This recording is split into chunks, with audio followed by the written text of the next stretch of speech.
Chegou o dia finalmente de falarmos sobre o arco do Jogo do Abate, ou Migração à Extinção, o arco atual de Jujutsu Kaisen. Quais são as suas regras do jogo? Por que o Geto, que é o principal vilão de Jujutsu Kaisen, tá fazendo isso? Como ele tá fazendo isso? Tudo nos mínimos detalhes, para ficar bem fácil de entender. Primeiro, agradecer a todo mundo que assistiu o último vídeo falando sobre o mangá de Jujutsu, que foi contando como a Maki Zenin se tornou o Itachi Uchiha do mangá de Jujutsu Kaisen. Tô repetindo bastante, né? Jujutsu Kaisen, quase um remix. Lembrando então, se você ainda não for inscrito, não perde a chance então de se inscrever no canal se você gostar desse vídeo e também ativar o sininho, hein? Manter o sininho ativado para não perder os próximos que saem com uma frequência um pouco mais espaçada. Mas vamos lá! Primeiro de tudo, quem é Kenjaku e qual o seu objetivo? Galera, vamos lá tentar entender quem é esse vilão de agora. Kenjaku é um feiticeiro muito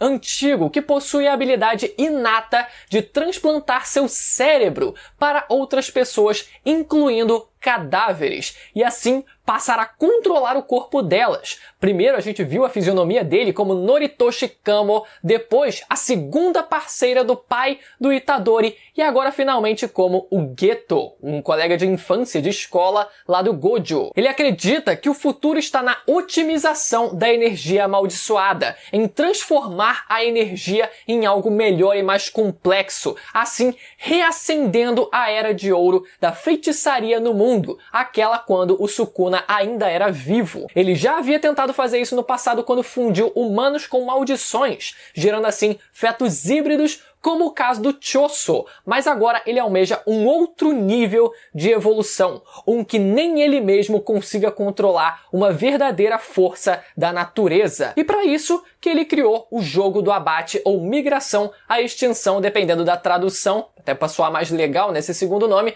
com o objetivo de amaldiçoar a população através da assimilação com esses humanos com o Tengen, que a gente vai entender quem é aqui, assim alcançando esse novo estágio de evolução da humanidade. E aqui vocês me perguntam, mas Bruno, por que criar um jogo para isso? Não era só transformar todo mundo direto que já resolvia tudo? Vamos lá tentar entender isso aí. Primeiro, o jogo ele serve justamente para coagir os humanos que ele escolheu a colocarem em prática os seus novos poderes, assim gerando mais energia. Esses humanos, eles são obrigados a participarem do jogo. Então imagina você precisar de um nível de energia ali, né, sendo gerada através da humanidade, através desses novos jogadores, mas eles não querem jogar. É para isso que o jogo ele existe, para você coagir, praticamente forçar esses jogadores a usarem os seus poderes e assim gerarem mais energia amaldiçoada. E a segunda pergunta, mas Bruno, por que amaldiçoar a população do Japão facilitaria a assimilação com o Tengen? Vamos lá. O Kenjaku, ele explica que esse processo é como quebrar o corpo antes da fusão.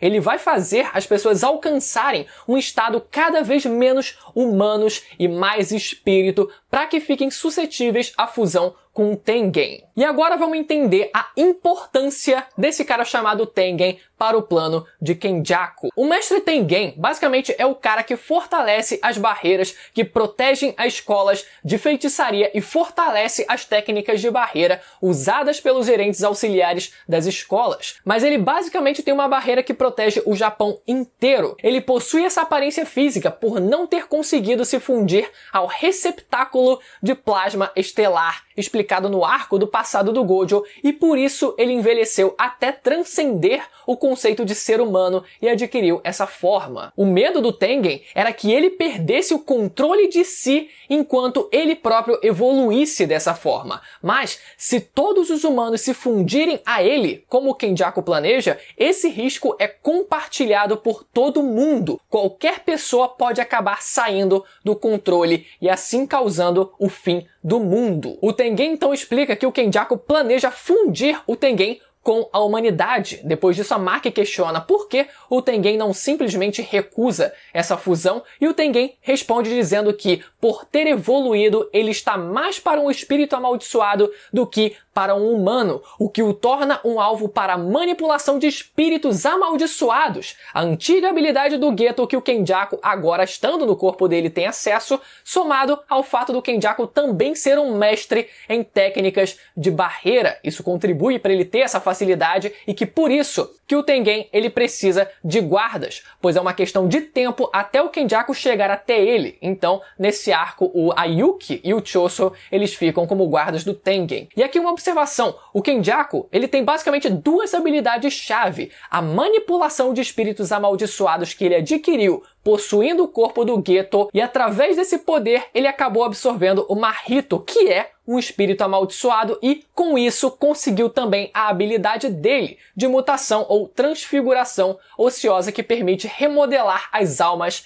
de humanos. Resumindo, como ele pretende exatamente conseguir amaldiçoar a população do Japão? Vamos lá. O Kenjaku, aqui contextualizando novamente, ele quer otimizar a energia amaldiçoada. Ele quer superar os conceitos de feiticeiros, não feiticeiros. Ele quer alcançar o potencial máximo dos humanos. Ele poderia só usar a mutação ociosa do Mahito em todas as pessoas do Japão para transfigurar elas para o que ele deseja. Mas por que ele não faz isso? Porque fazer algo assim é extremamente inviável. Ele não tem energia suficiente para fazer uma coisa dessa magnitude de forma manual. Então qual foi a solução? Mudar a estrutura corporal de um grupo bem específico de humanos pré-selecionados, dando poderes a eles, que a gente vai entender inclusive em seguida, e fazendo eles transcenderem o conceito de ser humano através do volume energético gerado pelo caos e matança do jogo, e depois assim fundir todo mundo com o Tengen. Esse processo exige pouca energia dele, ele só tem que fazer o jogo para amaldiçoar as pessoas, que no fim das contas é a mesma coisa que passar para o outro lado, ou seja, o significado de transcender, né? Alcançar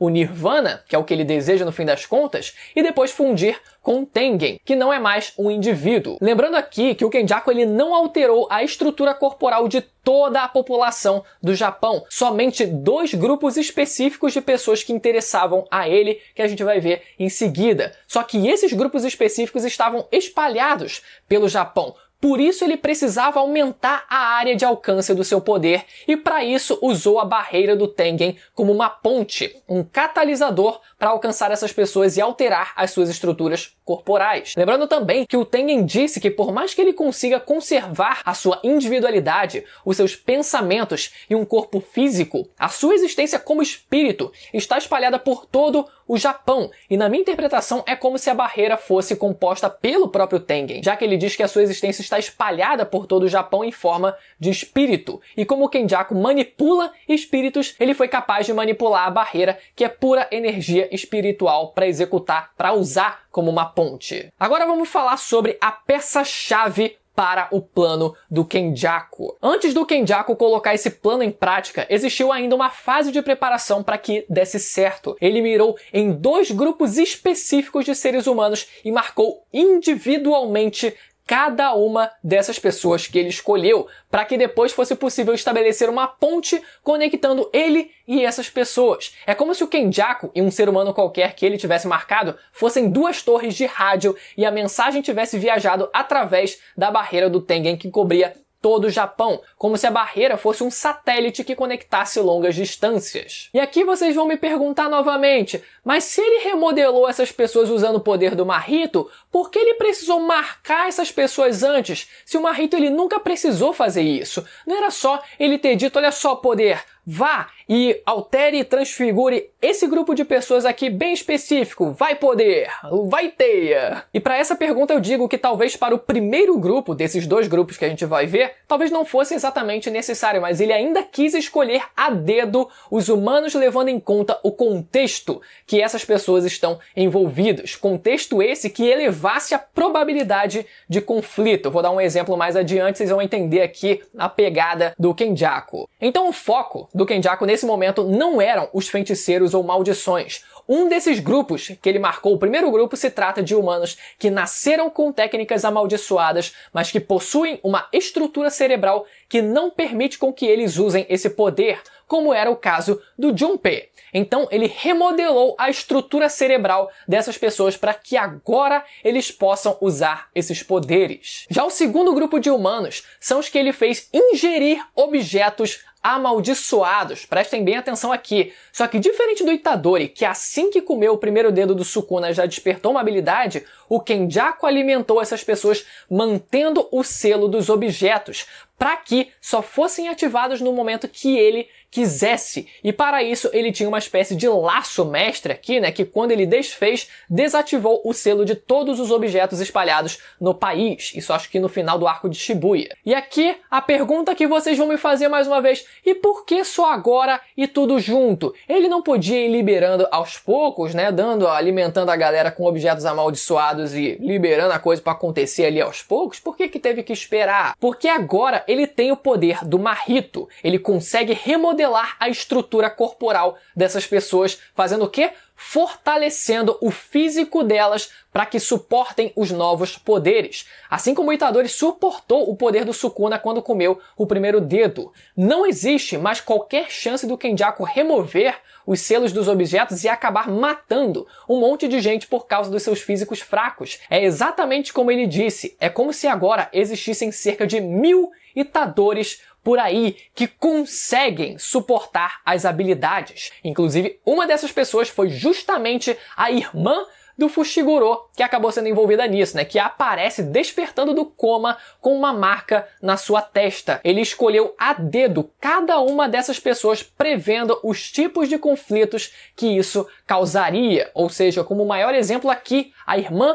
do Fushiguro, ela sendo colocada ali dentro do jogo, isso faz com que atraia uma porrada de gente, movimente muito mais gente, e isso gere muito mais conflito, e ele foi fazendo um trabalho de pesquisa ele quase que individual, praticamente, para selecionar essas pessoas que estariam mais predispostas a participarem do jogo. Então, galera, resumindo ao todo, são 3 fatores que estão liberando energia amaldiçoada negativa para favorecer o plano dele. Primeiro, as maldições propriamente ditas que ele soltou no final do arco de Shibuya, aparece lá, liberando um monte de maldição. Segundo, os novos e os antigos feiticeiros, usando suas energias amaldiçoadas. E terceiro, os humanos comuns, não alterados, não transfigurados, que através do medo e sentimentos negativos facilitam o surgimento de ainda mais maldições, através do Japão todo. Agora sobre o jogo do abate em si. Vamos falar uma definição, vamos passar uma definição sobre esse jogo aqui. Primeiro, o jogo é como se fosse um grande programa de computador, como qualquer jogo na vida real, só que uma inteligência artificial tão poderosa que funciona independente da vontade do Kenjaku. O Kenjaku ele apenas criou o sistema, mas agora ele roda sozinho. Afinal, era isso que ele queria, algo que nem ele mesmo pudesse controlar. Na prática, o jogo do abate nada mais é do que uma técnica de barreira, só que extremamente poderosa, digna de um mestre em técnicas desse tipo. Mais especificamente, ele criou 10 barreiras como se fossem cilindros. A gente viu a nova fisionomia aqui, né? Eu achava que eram domos, mas são cilindros, que são chamados de colônias, como vocês podem ver no mapa aí, né? E dentro dessas barreiras é que acontece o jogo. O motivo de serem especificamente 10 barreiras é carregado de significados e conceitos budistas que o autor simplesmente assume que a gente vai entender, mas na prática, se vocês olharem para o mapa, vocês vão ver 10 pontinhos e os traços que conectam esses pontos. Isso é só para representar que as colônias estão espalhadas de uma ponta a outra do Japão. Até o momento não existe um caminho que conecta, né? Esses traços não são um caminho que conectam esses pontos, né, e que permite a viagem, por exemplo, de uma colônia até a outra. Não se confundam. Mas pode ser, até que no futuro, alguém adicione uma nova regra que permita você teleportar alguém de uma colônia até outra, né? Até porque, senão, né, como é que as colônias elas vão interagir? Beleza, entendemos esses 10 pontilhados e o tracinho que vai conectando, ligando esses 10 pontos. Agora repara nessa outra linha gigante à esquerda do mapa, que é como se fosse um grande scan. Imaginem dessa forma, é como se essa outra linha gigante do lado esquerdo fosse um grande scan que será atraído pela liberação de energia amaldiçoada e no fim chegar ao outro lado do Japão. É como o Itadori ilustrou na página seguinte. Se isso acontecer, se esse scan for passando pro outro lado tem um significado de você transcender, de realmente o Kenjaku ele conseguir executar o seu plano, que é alcançar o Nirvana. Se esse Scan dali passar, sendo atraído pelas energias amaldiçoadas, sendo liberados, pipocando ali pelo Japão, aquilo ali vai passar e tem um significado de acontecer toda essa passagem para o chamado outro lado, ou seja, né, para realmente alcançarem o Nirvana. Mas agora, outra pergunta que vocês vão me fazer, mas como Kenjaku conseguiu criar barreiras tão poderosas? Deve precisar de muita energia. E eu vou dizer para vocês, galera, realmente precisa de energia amaldiçoada, mas o que mais importa aqui são um número de regras muito específicas, e quanto mais essas regras desfavorecem o criador delas, mais forte a técnica se torna, exatamente como os contratos de Nen em Hunter x Hunter. E vai do nosso olhar de vigia como leitor julgar o bom senso dessas regras, se sacrifício X está mesmo condizente com benefício Y que o executor dessa regra vai ganhar, né? Vai se favorecer. Exemplo, no torneio da primeira temporada fizeram uma barreira que permitia a entrada de todo mundo menos uma pessoa. É como se o criador da barreira dissesse, olha só, eu só quero uma pessoa de fora, o resto do mundo inteiro pode entrar. Tô em desvantagem aqui, eu tô deixando 99,999% da humanidade entrar aqui. Eu só não quero que uma só pessoa entre aqui. E por isso, meio que a lógica deduz ali que ele estaria numa extrema desvantagem, e isso fez com que a barreira se tornasse bem mais poderosa. Só que esse cara que quiseram deixar de fora foi o próprio Gojo, né? Não era um cara qualquer, mas enfim. Por isso até que o Gojo ele levou um certo período de tempo até ele conseguir quebrar essa barreira. Já no jogo do abate, o Kenjaku ele realizou algumas ações que o colocassem em certa desvantagem e assim potencializar o poder das barreiras. Primeiro, o Kenjaku ele entrou no sonho das pessoas avisando que o jogo teria matança e aconselhando que as pessoas não participassem. Segundo, quando alguém tenta entrar numa dessas colônias, aparece o Kogane, que é como se fosse um daqueles atendentes virtuais robóticos, né? Um secretário virtual, e então ele avisa que é melhor não entrar por causa do perigo, que é o jogo do abate. E terceiro, o próprio Kenjaku não tem controle sobre o sistema. Ele não pode arbitrariamente favorecer ele próprio, ele está sujeito às regras do jogo que ele criou. Se ele acabar rodando, ele vai acabar rodando mesmo. Então, são fatores muito importantes que colocam ele em desvantagem e assim conseguem fortalecer todo esse sistema. E finalmente, as regras do jogo do abate. Essa é a parte mais fácil, a parte mais difícil já foi. Agora é só aproveitar. Vamos lá, galera. Primeira regra, vamos lá. Regra por regra. Depois de despertar uma técnica amaldiçoada, os jogadores devem declarar sua participação no jogo do abate em uma barreira de sua escolha dentro de 19 dias. E a pergunta que vocês vão fazer, mas que barreiras são essas? Exatamente as colônias, que são chamados de colônias, os cilindros, que a gente viu que tem formatos de cilindros espalhados por todo o Japão. Inclusive uma observação aqui nos últimos capítulos, né, que foi mostrada a localização de uma dessas colônias, ou seja, de uma dessas 10 barreiras, que ela está localizada num local bastante específico que eu tô por fora agora. Peraí, deixa eu tentar lembrar. Que, se eu não me engano, teve uma porrada de morte, mas enfim, um local muito propício a você ter uma quantidade já, né, uma predisposição daquele local ter uma quantidade maior ainda de energia negativa sendo exalada. E provavelmente essa regra se aplica também a todas as outras 9 colônias. Regra número 2. Qualquer jogador que quebrar a regra anterior estará sujeito à remoção da técnica amaldiçoada. Essa aí que pegou muita gente, né? Então vamos lá. Na prática, quem se negar a participar terá sua técnica amaldiçoada revogada, mas não com o poder da mutação ociosa que manipula almas, né? Ou nem sequer a habilidade do Kenjaku, enfim, nada relacionado a ele em si, porque isso seria uma vantagem direta para o Kenjaku, mas sim a partir de alguma condição do próprio jogo, resultando na morte da pessoa. Inclusive a Maki, ela vai explorar isso, ela vai conseguir explorar isso por não possuir técnica amaldiçoada. Então ela não tem o que ser revogado nela. Consequentemente, ela não vai morrer, pelo menos em tese. Então ela pode se negar a participar, eu acho. Terceira regra, os não jogadores, ou seja, pessoas que não foram escolhidas pelo Kenjaku, que entrarem na barreira, tornam-se jogadores no momento da entrada e serão considerados como tendo participação declarada no jogo do abate. Show de bola. Quarto, os jogadores marcam pontos terminando a vida de outros jogadores. Bem tranquilo.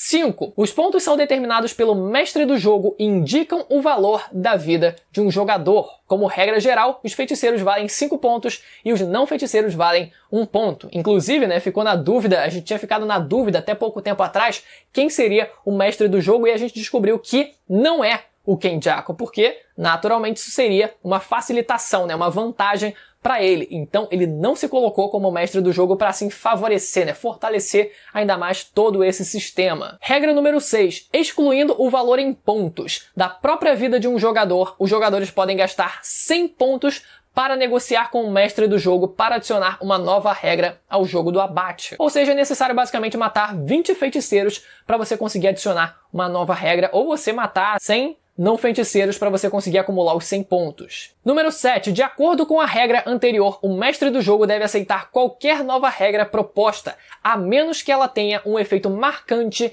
e duradouro no jogo do abate. Isso também pegou muita gente, O pessoal ficou meio confuso quanto a isso, mas é basicamente uma nova regra imposta não pode cancelar as 8 regras principais e não pode fazer com que o jogo se encerre. O jogo, ele precisa continuar. E número 8, se a pontuação de um jogador permanecer a mesma por 19 dias, aquele jogador estará sujeito à remoção da técnica amaldiçoada. De novo, em tese, a Maki ela não precisa matar outras pessoas, porque ela não tem técnica amaldiçoada para ser revogada, então teoricamente ela consegue burlar essa regra. E existiu também uma nova regra que foi adicionada já nos capítulos atuais do mangá, permitindo que quaisquer jogadores possam ter acesso a informações dos outros jogadores, Um jogador consegue saber informações um do outro e assim sucessivamente. Por enquanto, essas são as informações que a gente tem até então. Por que o Kenjaku ele tem feito isso? Como ele tem feito, executado esse plano? A importância do Tengen, as regras, tudo bem esclarecido aqui com as informações que a gente tem disponíveis até então. Queria agradecer ao Tassiano do canal Zona OP por ter me ajudado com o roteiro desse vídeo e também ao João Pedro Maciel, sempre aí respondendo as minhas dúvidas e ouvindo também os meus áudios desabafando, dizendo que eu não estou entendendo nada, que eu não estou conseguindo colocar ou escrever nada. Enfim, a coisa saiu. Beleza, galera? Espero que vocês tenham gostado do vídeo. Lembrando mais uma vez, se você ainda não é inscrito, aproveita para se inscrever no canal e também ativar o sininho para não perder a notificação dos vídeos que saem periodicamente aqui no canal sobre o mangá de Jujutsu Kaisen. Aí, dezembro tá chegando, eu vou falar também sobre o filme, sobre o volume 0. Fiquem espertos, se inscrevam no canal, beleza? Até a próxima, tchau. Confere o último vídeo aí da Maki.